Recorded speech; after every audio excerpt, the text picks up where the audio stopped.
Hello everyone, welcome to my YouTube channel. आप सभी का स्वागत है हमारे आज की इस वीडियो में। और फ्रेंड्स, ये वीडियो बहुत इंपॉर्टेंट रहेगा सभी एस्पायरेंट के लिए, चाहे आप ओबीसी से बिलोंग करते हैं, एससी एसटी या फिर ईडब्ल्यूएस कैंडिडेट हैं। तो इस वीडियो को लास्ट तक जरूर देखें, क्योंकि एक बहुत बड़ी जो प्रॉब्लम थी स्टूडेंट की, वो रेलवे ने खुद ही सॉल्व कर दी है और बड़ी राहत छात्रों को दी है।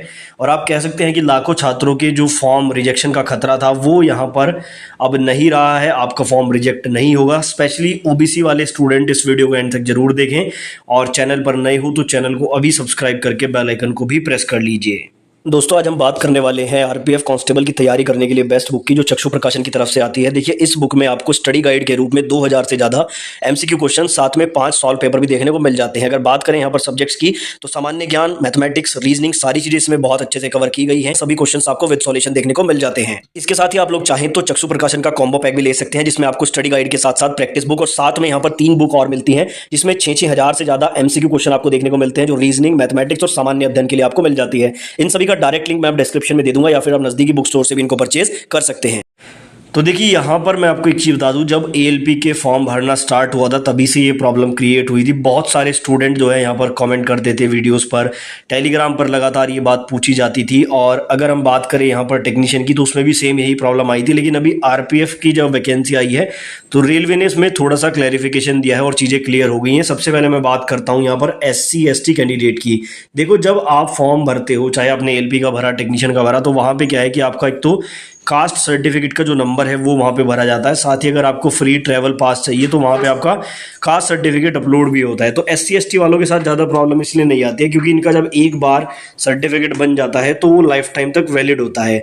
ठीक है, और रेलवे फॉर्मेट में मान लो कि आपने एक बार बनवा लिया तो वो आपकी पूरी लाइफ के लिए वैलिड हो जाता है। तो एससी एसटी वालों को ज़्यादा प्रॉब्लम नहीं थी। लेकिन यहाँ पर जो प्रॉब्लम थी वो ओबीसी कैंडिडेट के साथ थी। अब ओबीसी वाले जो स्टूडेंट थे वो यहाँ पर कन्फ्यूज इस बात को लेकर थे कि हमारा 1 साल से पुराना हमारे पास सर्टिफिकेट है, अगर हम उससे फॉर्म भरते हैं तो क्या वैलिड होगा या नहीं होगा। और कुछ लोगों का लेटेस्ट बन नहीं पाया था। अब देखो, ओबीसी का रूल क्या कहता है। ओबीसी का रूल ये कहता है कि अगर आपने ओबीसी एनसीएल का, नॉन क्रीमी लेयर की मैं बात कर रहा हूँ, क्योंकि ओबीसी में भी 2 लेयर आती हैं। क्रीमी लेयर आती है, वो तो जर्नल में ही काउंट होते हैं।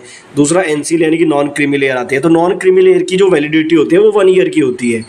जब आप डीवी के लिए जाते हैं तो 1 साल के अंदर का आपसे मांगा जाता है। लेकिन फॉर्म भरते टाइम स्टूडेंट कंफ्यूज हो रहे थे कि सर मेरे पास 1 साल से पुराना है, क्या मैं उससे फॉर्म भरूं या ना भरूं, नया मेरा बन नहीं पा रहा है। तो देखो, अगर आप मेरे रेगुलर व्यूअर हो तो एएलपी और टेक्नीशियन दोनों के ही जब फॉर्म भरने वाला वीडियो मैंने बनाया था, मैंने उसमें एक बात बोली थी कि सबसे पहले क्या करो, ट्राई करो कि आपका नया बन जाए। 3 से 4 दिन में नया बन के आ जाता है।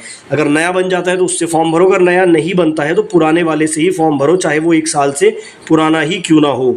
ठीक है, और साथ ही मैंने कई वीडियोस में ये भी बताया है कि फॉर्म रिजेक्शन का कारण मेनली फोटो और सिग्नेचर होता है, कास्ट सर्टिफिकेट नहीं होता है।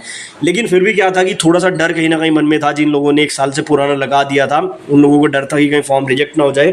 तो यहाँ पर आपके लिए गुड न्यूज़ क्या है कि देखो, अभी एफएक्यू जारी हुआ है आरपीएफ का।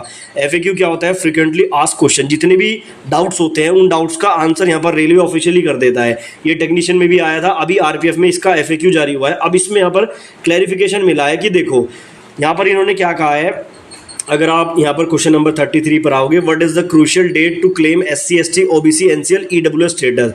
यहाँ पर पूछा क्या गया था, मतलब ये सवाल था कि क्रूशियल डेट क्या होनी चाहिए एससी एसटी ओबीसी एनसीएल और ईडब्ल्यूएस की। तो ये यहाँ पर जो इतना बड़ा ये आंसर है, ये मैं शॉर्ट में आपको बताता हूँ। इन्होंने ये कहा है कि जो लास्ट डेट है फॉर्म भरने की, ठीक है, जो लास्ट डेट है उस डेट के बाद का नहीं होना चाहिए, पहले का चाहे कितना भी हो। मतलब कि प्रीवियस डेट में इन्होंने ये बोल दिया कि कितना ही पुराना हो कोई दिक्कत नहीं है। किसी का 1 साल पुराना हो सकता है। ओबीसी की स्पेशली बात कर रहा हूँ, एससी एसटी को प्रॉब्लम नहीं है, चाहे आपका 1.5 साल पुराना हो तो उससे आप फॉर्म भर सकते हैं। यानी कि यहाँ पर आपका फॉर्म रिजेक्ट नहीं होगा।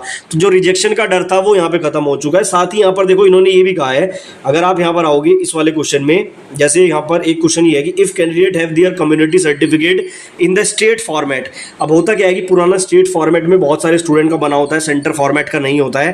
ठीक है, सेंटर फॉर्मेट का कुछ ऐसा होता है जैसा मैंने अभी आपको दिखाया, ये वाला इस तरह से बनता है सेंटर फॉर्मेट में। बाकी कुछ लोगों के पास स्टेट फॉर्मेट का भी होता है। तो रेलवे यहाँ पर इतनी राहत आपको दे रहा है कि वो ये कह रहा है कि candidate having certificate issue by the state government for SC ST OBC NCL are eligible to apply. मतलब अगर आपके पास स्टेट गवर्नमेंट का भी है तो आप एलिजिबल हैं अप्लाई करने के लिए। लेकिन यहाँ पर एक कंडीशन है।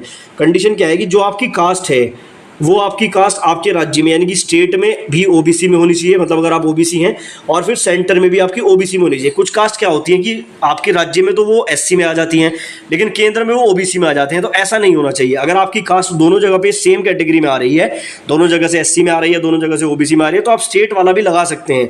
तो एक बड़ी राहत यहाँ पर ऑफिशियली मिल चुकी है कि जिसने भी यहाँ पर फॉर्म भरते टाइम स्टेट का लगाया था, उसके फॉर्म में कोई दिक्कत नहीं आएगी। बस आपको करना क्या पड़ेगा, जब डीवी पर आप लोग जाएंगे तो डीवी के टाइम पर आपको सेंट्रल फॉर्मेट का एक लेटेस्ट सर्टिफिकेट दिखाना होगा ओबीसी वालों को, ठीक है। तो जिन लोगों ने भी 1 साल से पुराना ओबीसी में लगाया था कोई दिक्कत नहीं है, जिन लोगों ने स्टेट फॉर्मेट का लगाया था कोई दिक्कत नहीं है, लेकिन सिर्फ मेन चीज़ क्या है कि जो लास्ट डेट है उससे पहले का आपका बना हुआ होना चाहिए। तो ये एक इंपॉर्टेंट अपडेट था।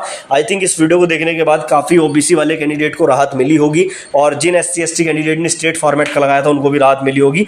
ऐसी अपडेट्स हमारे चैनल पर लगातार दी जाते हैं, इसलिए आप चैनल को अभी सब्सक्राइब कर लीजिए।